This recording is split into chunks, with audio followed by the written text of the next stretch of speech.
Good morning दोस्तों, स्वागत है आपका आज के मुख्य समाचारों में। जी हाँ दोस्तों, आपको यहाँ पर देखने को मिलेंगी सुबह से लेकर शाम तक की तमाम बड़ी खबरें मुख्य समाचार ब्रेकिंग न्यूज़ अपडेट्स के रूप में। तो दोस्तों, आप सभी लोगों से रिक्वेस्ट है इस वीडियो को ज़्यादा से ज़्यादा लाइक और शेयर करें। तो दोस्तों सीधे चलते हैं आज की पहली बड़ी खबर की ओर। अरविंद केजरीवाल के घर पर तोड़फोड़, एफआईआर दर्ज, आम आदमी पार्टी ने लगाया हत्या की साजिश का आरोप। दरअसल दोस्तों, कश्मीरी पंडितों के अत्याचार को प्रदर्शित करती हुई फिल्म द कश्मीर फाइल्स को रिलीज हुए 3 सप्ताह से ज्यादा हो गए, लेकिन अब तक इस पर राजनीति जारी है। दिल्ली में कश्मीरी पीड़ितों पंडितों के मुद्दे को लेकर बवाल मच गया है। तब भारतीय जनता पार्टी दिल्ली के मुख्यमंत्री अरविंद केजरीवाल पर इस मुद्दे को लेकर हमलावर हो गई। आज इस मामले को लेकर दिल्ली के मुख्यमंत्री के खिलाफ बीजेपी युवा मोर्चा ने दिल्ली में जमकर विरोध प्रदर्शन किया। विरोध प्रदर्शन के बाद दिल्ली के सीएम मनीष सिसोदिया ने बीजेपी पर आरोप लगाया कि वह अरविंद केजरीवाल को मारना चाहती है। बीजेपी युवा मोर्चा के अध्यक्ष तेजस्वी सूर्या ने चेतावनी देते हुए कहा कि जब तक कश्मीरी पंडितों का मजाक उड़ाने के लिए दिल्ली के सीएम माफी नहीं मांगेंगे, तब तक उनके खिलाफ विरोध प्रदर्शन किया जाएगा। दोस्तों, आपकी जानकारी के लिए बता दें, एक वीडियो वायरल हो रहा है जिसके अंदर बीजेपी के कार्यकर्ता मुख्यमंत्री के घर के बाहर लगे बैरिकेड्स और कैमरे तोड़ते नजर आ रहे हैं। दोस्तों, दिल्ली के डिप्टी सीएम मनीष सिसोदिया ने कहा कि बीजेपी के गुंडों ने अरविंद केजरीवाल के घर में तोड़फोड़ की। उन्होंने कहा कि बीजेपी की पुलिस उन्हें रोकने की जगह दरवाजे पर ले गई। मनीष सिसोदिया ने कहा कि बीजेपी अरविंद केजरीवाल को मरवाना चाहती है। उन्होंने कहा कि सोची समझी साजिश के तहत अरविंद केजरीवाल के घर पर हमला किया गया। सिसोदिया ने कहा कि जब चुनाव में वह हरा नहीं पाए तो वो ऐसे खत्म करना चाहते हैं। उन्होंने कहा कि दिल्ली में आम आदमी पार्टी की जीत और पंजाब में बीजेपी की हार के बाद बीजेपी अरविंद केजरीवाल का मर्डर करवाना चाहती है। इसके बाद दोस्तों, अगली बड़ी खबर। पंजाब में स्कूली शिक्षा को लेकर 2 बड़े फैसले। मुख्यमंत्री भगवंत मान ने प्राइवेट स्कूल के फीस बढ़ाने पर रोक लगाई। जी हां दोस्तों, पंजाब में सत्ता संभालने के बाद सीएम भगवंत मान ने स्कूली शिक्षा को लेकर 2 बड़े फैसले कर डाले। अपने पहले निर्णय में उन्होंने निजी स्कूल के फीस बढ़ाने पर पाबंदी लगा दी। साथ ही दूसरे फैसले में मुख्यमंत्री ने यह आदेश दिया कि कोई भी स्कूल किसी खास दुकान से किताब और ड्रेस खरीदने का दबाव नहीं डालेगा। बच्चों के पेरेंट्स अपनी सुविधा के अनुसार कहीं से भी बुक और यूनिफॉर्म खरीद सकेंगे। प्राइवेट स्कूल के फीस बढ़ाने पर रोक लगाने के फैसले के बाद अब इस सत्र में होने वाले एडमिशन में स्कूल फीस में बढ़ोतरी नहीं होगी। इन फैसलों को लेकर पंजाब सरकार जल्द ही पॉलिसी बनाकर जारी कर देगी। दोस्तों, मुख्यमंत्री भगवंत मान ने कहा कि शिक्षा महंगी होने के कारण आम लोगों की पहुंच से दूर हो गई है। पंजाब में शिक्षा इतनी महंगी हो गई है कि आम लोगों की पहुंच से बहुत दूर होती जा रही है। इसलिए आज हमने फैसला लिया है कि कोई प्राइवेट स्कूल इस सेशन में फीस नहीं बढ़ा सकेगा और किसी एक दुकान से किताबें खरीदने के लिए मजबूर नहीं करेगा। दोस्तों, आपको भगवंत मान का यह फैसला कैसा लगता है? कमेंट बॉक्स में अपनी राय जरूर दें। क्या प्रधानमंत्री नरेंद्र मोदी को भी इस तरह के फैसले पूरे देश में लागू नहीं कर देने चाहिए? अपनी राय जरूर दें। इसके बाद दोस्तों, अगली बड़ी खबर। मोदी सरकार का बड़ा फैसला, सेना को मिलेंगे 15 लाइट कॉम्बैक्ट हेलीकॉप्टर। जी हां दोस्तों, प्रधानमंत्री नरेंद्र मोदी की अध्यक्षता वाली सुरक्षा की कैबिनेट कमेटी ने 15 स्वदेशी लाइट अटैक हेलीकॉप्टर खरीदने की मंजूरी दे दी है। 3,387 करोड़ में यह हेलीकॉप्टर HAL से खरीदे जाएंगे। इनमें से 10 हेलीकॉप्टर वायुसेना के लिए और 5 भारतीय सेना के लिए होंगे।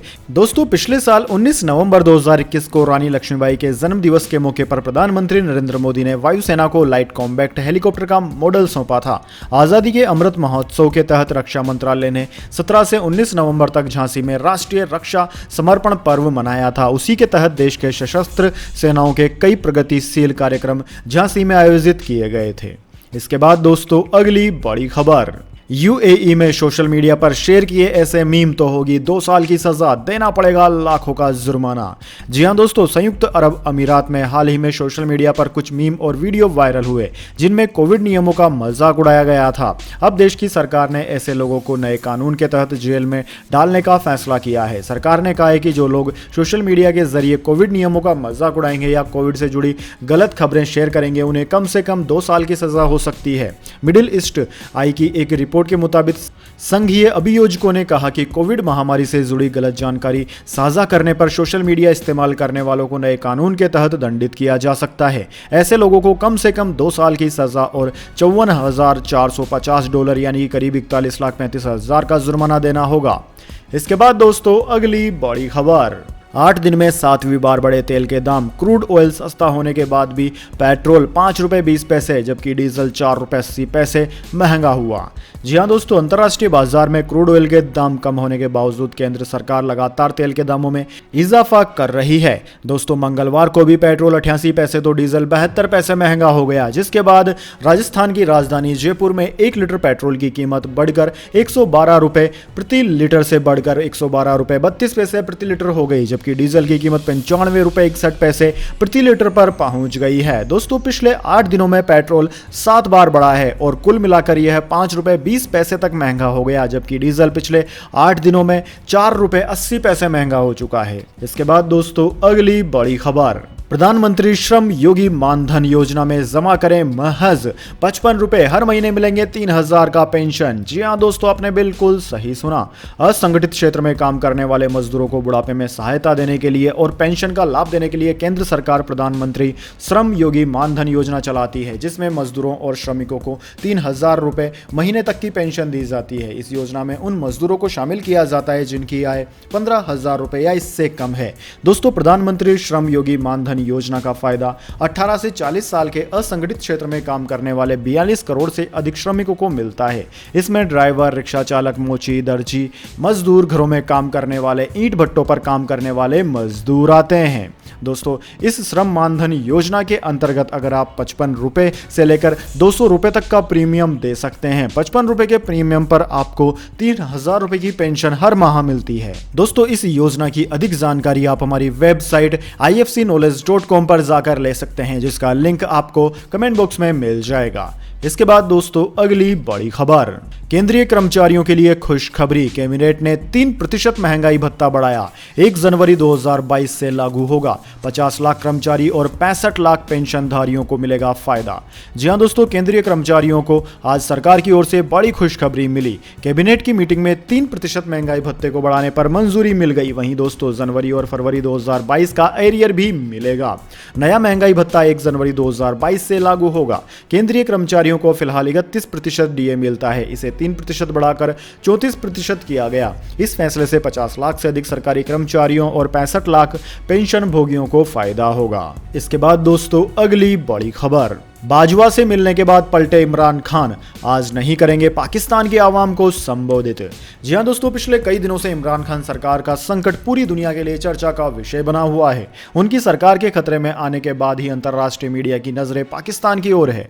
ऐसे में कहा जा रहा है कि इन दिनों पाकिस्तान की सरकार अल्पमत में है और वहां 3 अप्रैल को फ्लोर टेस्ट होना है। इस बीच पाकिस्तान सेना प्रमुख जनरल बाजवा और ISI चीफ ने इमरान खान के घर पहुंचकर उनसे मीटिंग की। बाजवा और इमरान खान की मुलाकात के कई मायने निकाले जा रहे हैं। दोस्तों, खबर थी कि वो शाम को जनता को संबोधित करेंगे, लेकिन वह ऐसा नहीं कर रहे हैं। उन्होंने देश के नाम अपने संबोधन को अब टाल दिया है। ऐसे में उन्होंने बड़ी चाल चलते हुए पाकिस्तान की सियासत में बड़ी हलचल ला दी है। वो लगातार इसे विदेशी साजिश कह रहे हैं और अपने पक्ष में माहौल बनाने की कोशिश कर रहे हैं। उनका यह भी कहना है कि वे जल्द ही इसका खुलासा करेंगे। इसके बाद दोस्तों, अगली बड़ी खबर, यूक्रेनी सेना ने पहली बार सीमा पार कर रूसी मिलिट्री कैंप पर किया गंभीर हमला, हुआ ब्लास्ट। जी हां दोस्तों, यूक्रेनी सेना ने युद्ध के 34वें दिन रूसी सेना पर बड़ा पलटवार किया।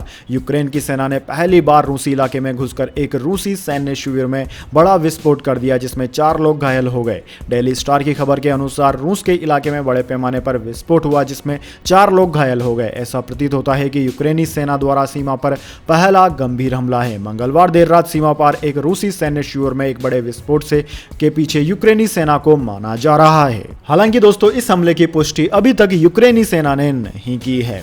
इसके बाद दोस्तों, अगली बड़ी खबर, स्पेन के जादूगर को आखिरी सलाम, मेलबोर्न क्रिकेट ग्राउंड पर 50,000 से ज्यादा लोगों ने शेन वॉर्न को दी श्रद्धांजलि, ग्लोबल सुपरस्टार भी हुए शामिल।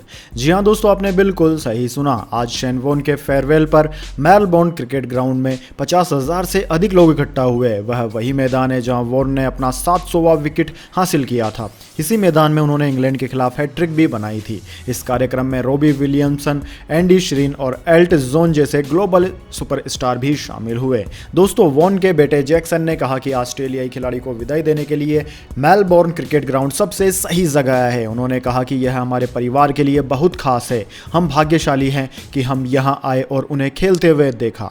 दोस्तों आपकी जानकारी के लिए बता दें, साल 2006-07 एशिया सीरीज में इंग्लैंड के खिलाफ ऑस्ट्रेलिया की 5-0 से जीत के बाद वॉन ने रिटायरमेंट ले लिया था। इसके बाद वह वापसी करना चाहते थे, पर क्रिकेट ऑस्ट्रेलिया वॉन को शेफील्ड शील्ड प्रतियोगिता में खेले बिना वापसी नहीं करने दे सकता था। इसके बाद दोस्तों अगली बड़ी खबर, gold silver price today, dollar के कमजोर होने से महंगा हो गया सोना। जानिए क्या है चांदी की आज की ताजा कीमत। जी हाँ दोस्तों, तो जाने आज के सोने चांदी के दाम, लेकिन उससे पहले मेरी आपसे एक छोटी सी रिक्वेस्ट है, अगर दोस्तों आपको अभी तक हमारी न्यूज़ पसंद आई तो इसे एक छोटा सा लाइक जरूर दे दीजिए, और अगर आपको पसंद नहीं आई है तो बेशक आप डिसलाइक भी कर सकते हैं, लेकिन दोस्तों लाइक और डिसलाइक ज़रूर कीजिए, क्योंकि दोस्तों यही हमारी मेहनत का फल होता है और इसी से हमें पता चलता है कि आपको हमारी वीडियोस पसंद आ रही है या नहीं। तो दोस्तों जल्दी से जान लेते हैं क्या है सोने चांदी की ताज़ा कीमतें। दोस्तों अमेरिकी बॉन्ड यील्ड में गिरावट और डॉलर के कमज़ोर होने से बुधवार को सोने की कीमत में मजबूती आई। हालांकि रूस और यूक्रेन के बीच जारी शांति वार्ता से बढ़त सीमित रही। MCX पर सोना वायदा 0.45% यानी कि 229 रुपये की तेजी के साथ 51,518 रुपये प्रति 10 ग्राम पर रहा, जबकि चांदी वायदा 0.21% यानी कि 138 रुपये की तेजी के साथ 67,085 रुपये प्रति किलोग्राम पर कारोबार कर रहा था।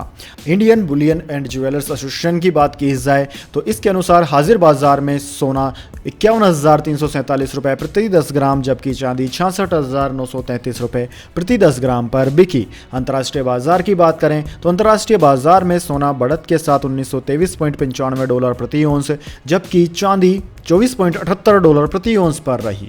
इसके बाद दोस्तों अगली बड़ी खबर, पेट्रोल डीजल के बाद अब रुलाएगा खाने का तेल। भारत ने रिकॉर्ड कीमत पर खरीदा सनफ्लावर ऑयल।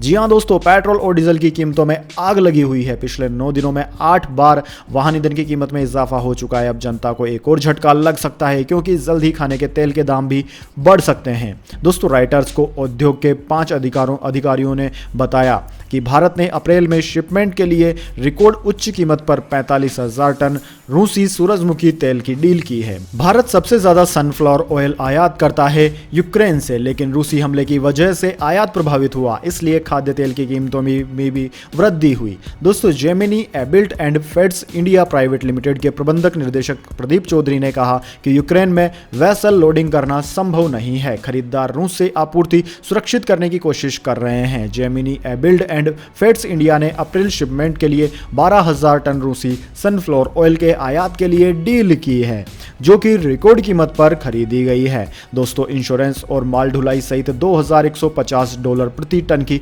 रिकॉर्ड कीमत पर कच्चा सनफ्लावर ऑयल खरीदा है, जबकि रूस द्वारा यूक्रेन पर किए गए आक्रमण से पहले इसकी कीमत महज $1,630 थी। इसके बाद दोस्तों अगली बड़ी खबर, फ्लाइट में चोरी हुआ सामान पता लगाने के लिए शख्स ने हैक कर डाली इंडिगो की वेबसाइट।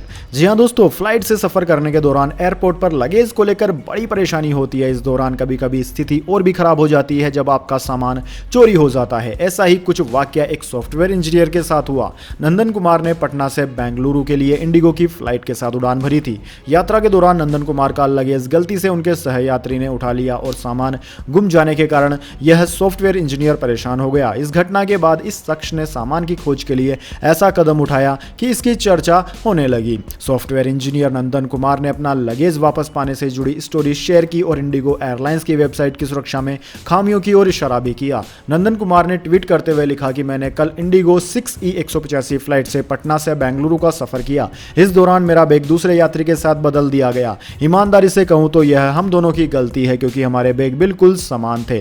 कुमार ने कहा कि फिर मैंने कस्टमर केयर नंबर पर कॉल किया और अपने खोए हुए सामान का पता लगाने के लिए सभी प्रोटोकॉल का पालन किया। काफी जद्दोजहद के बाद मुझे कोई समाधान नहीं मिला और न ही मुझे उस व्यक्ति की जानकारी दी गई जिसके साथ मेरा सामान बदल लिया गया था, क्योंकि कंपनी प्राइवेसी और डाटा प्रोटेक्शन से जुड़े कानूनों के तहत ऐसा नहीं कर सकती। इसके बाद काफी कोशिश करने के बाद नंदन कुमार ने अपनी कंप्यूटर स्किल्स का इस्तेमाल करते हुए इंडिगो एयरलाइन की वेबसाइट को हैक कर लिया और उस यात्री के बारे में पता लगा लिया जिसके साथ उसका बैग एक्सचेंज हो गया था। इसके अलावा नंदन कुमार ने इंडिगो की वेबसाइट में मौजूद सुरक्षा खामियों से जुड़ी कुछ बातें भी शेयर की। इसके बाद दोस्तों अगली बड़ी खबर, शेयर मार्केट, शेयर बाजार में उछाल, सेंसेक्स 58,500 के पार।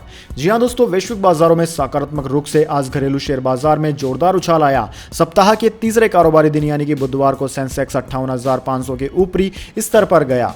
बॉम्बे स्टॉक एक्सचेंज का प्रमुख इंडेक्स सेंसेक्स 740.34 अंक यानी कि 1.28% बढ़कर 58,683.99 के स्तर पर बंद हुआ। वहीं नेशनल स्टॉक एक्सचेंज का निफ्टी 172.95 अंक यानी कि 1% उछलकर 17,498 पर बंद हुआ। दोस्तों सेंसेक्स समूह में शामिल कंपनियों में से ज्यादातर में तेजी आई। बढ़त वाले शेयरों में Bajaj Finserv, Bajaj finance, M&M power grid, Nestle India, Maruti, HDFC, ICICI bank, Reliance, Kotak bank, axis bank, Infosys आदि रहे। इसके बाद दोस्तों अगली बड़ी खबर, RR box office collection, SS Rajamouli की फिल्म ने रच डाला इतिहास, 5 दिनों में कमाई सुनकर उड़ेंगे होश। जी हां दोस्तों, SS राजामौली की फिल्म RRR हर दिन बॉक्स ऑफिस पर इतिहास रच रही है। फिल्म की दमदार star cast Ram Charan junior, NTR, Alia Bhatt, Ajay Devgn, Olivia Morris, Ray Stevens और एलिस डोडी का जादू लोगों के सिर चढ़कर बोल रहा है। इसलिए अब फिल्म ने दुनिया भर में महज 5 दिनों में ही 600 करोड़ रुपए से ज्यादा का कलेक्शन कर लिया। बुधवार को फिल्म एनालिस्ट मनोबाला विजय बालन ने ट्वीट किया, वर्ल्ड वाइड बॉक्स ऑफिस ने केवल 5 दिनों में 600 करोड़ क्लब में प्रवेश कर लिया है। पहला दिन शुक्रवार 257 करोड़ का रहा, दूसरा दिन शनिवार 114 करोड़, तीसरा 118 करोड़, चौथा 72 करोड़, पांचवा दिन 58 करोड़। कुल मिलाकर 621 करोड़ की कमाई अब तक यह मूवी कर चुकी है। इसके बाद दोस्तों अगली बड़ी खबर, टीवी और OTT पर IPL दिखाकर 45,000 करोड़ कमाएगा BCCI, ये देश के खेल बजट का 15 गुना। जी हां दोस्तों, BCCI ने मंगलवार को IPL सीजन 2023 से 2027 के मीडिया राइट्स के लिए टेंडर जारी कर दिए हैं। IPL के मीडिया राइट्स के लिए ई नीलामी 12 जून से शुरू होगी। माना जा रहा है कि BCCI को IPL 2023 से 2027 के मीडिया या ब्रॉडकास्ट राइट्स बेचकर 45,000 करोड़ रुपए की भारी भरकम कीमत मिल सकती है, क्योंकि इस बार उसकी टीवी और OTT पर मैच दिखाने के राइट्स अलग अलग बेचने की योजना है। दोस्तों स्टार के साथ ही कई कंपनियां IPL मीडिया राइट्स खरीदने की रेस में शामिल है, जिससे इन राइट्स के लिए एक नई होड़ मच सकती है। अभी IPL के ब्रॉडकास्टिंग राइट्स स्टार स्पोर्ट के पास है, जो 2022 सीजन के साथ ही खत्म होने जा रहे हैं। इसके बाद दोस्तों जान लेते हैं अगली बड़ी खबर, देश में बढ़ रहा है ऑनलाइन ट्रांजैक्शन, UPI ट्रांजैक्शन 4 साल में 2 गुना हुआ, बैंकों की इनकम 1/3 घट गई। जी हां दोस्तों, UPI ने देश में कैशलेस इकोनॉमी को बढ़ावा दिया और डिजिटल लेन देन आसान बना दिया। इसके चलते बीते 4 साल में वैल्यू के हिसाब से रिटेल डिजिटल पेमेंट में UPI की हिस्सेदारी दुगनी से ज्यादा हो गई, लेकिन बैंकों, NBFC और फिनटेक कंपनियों की इनकम करीब 1/3 घट गई। इन्हें UPI ट्रांजैक्शन से आय नहीं होती है। दरअसल दोस्तों, मुफ्त और आसान सर्विस के चलते यूनिफाइड पेमेंट्स इंटरफेस का इस्तेमाल साल दर साल तेजी से बढ़ा। वित्त वर्ष 2021-22 के पहले 9 महीनों में ही पर्सन टू मर्चेंट पेमेंट में UPI की हिस्सेदारी 42% हो गई, जिससे इन चीजों को तो फायदा मिला, लेकिन बैंकों की आय धीरे धीरे घटने लगी है। दोस्तों विश्लेषकों के मुताबिक UPI ट्रांजैक्शन बढ़ने से बैंकों की इनकम काफी घटी है। मसलन चालू वित्त वर्ष की तीसरी तिमाही में एक्सिस बैंक की कुल फी 1.9% तक घट गई। इसके बाद दोस्तों अगली बड़ी खबर, IPL 2022 इस सीजन में कितने रन बनाएंगे विराट कोहली, AB डिविलियर्स ने कर दी भविष्यवाणी। जी हां दोस्तों, इंडियन प्रीमियर लीग यानी कि IPL की सबसे स्पेशल जोड़ी में से एक विराट कोहली और AB डिविलियर्स इस बार साथ नहीं है। डिविलियर्स क्रिकेट के हर फॉर्मेट को अलविदा कह चुके हैं, ऐसे में वह टीम के साथ जुड़ नहीं पाए। हालांकि उन्होंने अपने दोस्त विराट कोहली को लेकर एक बड़ी भविष्यवाणी की। साउथ अफ्रीका के लीजेंड क्रिकेटर AB डिविलियर्स का कहना है कि विराट कोहली इस सीजन में 600 से ज्यादा रन बनाएंगे। उन्होंने कहा कि अब टीम के कप्तान है, ऐसे में विराट के लिए प्रेशर काफी रिलीज हो चुका है। यही वजह है कि इस बार विराट कोहली से उम्मीदें बढ़ जाती है। कोहली इस बार के सीजन में 600 से ज्यादा रन बना सकते हैं। इसके बाद दोस्तों अगली बड़ी खबर, अखिलेश से नाराजगी की खबरों के बीच मुख्यमंत्री योगी से मिलने पहुंचे चाचा शिवपाल यादव। जी हां दोस्तों, प्रगतिशील समाजवादी पार्टी के राष्ट्रीय अध्यक्ष और यूपी के जसवंत नगर सीट से विधायक शिवपाल यादव ने बुधवार को विधानसभा में विधानसभा के सदस्यों के रूप में शपथ ली, जिसके जिसके बाद शिवपाल बुधवार शाम यूपी के सीएम योगी आदित्यनाथ से मिलने पहुंचे। वहीं मुलाकात के बारे में शिवपाल सिंह यादव करीबियों का कहना है कि यह एक शिष्टाचार भेंट है। हालांकि शपथ लेने के बाद जब शिवपाल से भारतीय जनता पार्टी के साथ जाने को लेकर सवाल किया गया तो उन्होंने कहा कि फिलहाल मैंने सदन के सदस्य के तौर पर शपथ ले ली है, इससे ज्यादा मुझे फिलहाल कुछ नहीं कहना। माना जा रहा है कि शिवपाल एक बार फिर से अखिलेश यादव से नाराज हो गए हैं। शिवपाल यादव ने अपनी नाराजगी उस दिन ही जाहिर कर दी थी जिस दिन समाजवादी पार्टी के विधायक दल की बैठक हुई थी। सपा ने शिवपाल को सपा के विधायक दल की बैठक में शामिल होने का न्योता नहीं दिया था। तो दोस्तों यह थी आज की तमाम बड़ी खबरें। इसके बाद दोस्तों अब बारी आती है आज के माइंड क्विज क्वेश्चन की। जी हाँ दोस्तों, एक आसान से सवाल का जवाब देकर आप जीत सकते हैं एक अमेजिंग सरप्राइज गिफ्ट हमारे यूट्यूब चैनल की ओर से। दोस्तों साल 2021 यानी कि पिछले साल कौन सी टीम ने आईपीएल का खिताब अपने नाम किया था? अगर आप जानते हैं उस टीम का नाम तो जल्दी से कमेंट बॉक्स में लिख दीजिए। अगर दोस्तों आपका जवाब होता है एकदम सही और आप चुने जाते हैं लक्की विजेता के रूप में तो आपको मिल सकता है एक अमेजिंग सरप्राइज गिफ्ट हमारे यूट्यूब चैनल की ओर से। तो दोस्तों जल्दी से अपना उत्तर कमेंट बॉक्स में लिख दीजिए, वीडियो को लाइक कर लीजिए और चैनल को सब्सक्राइब करके बेल आइकन भी दबा लीजिए। धन्यवाद। वंदे मातरम। जय हिंद, जय भारत।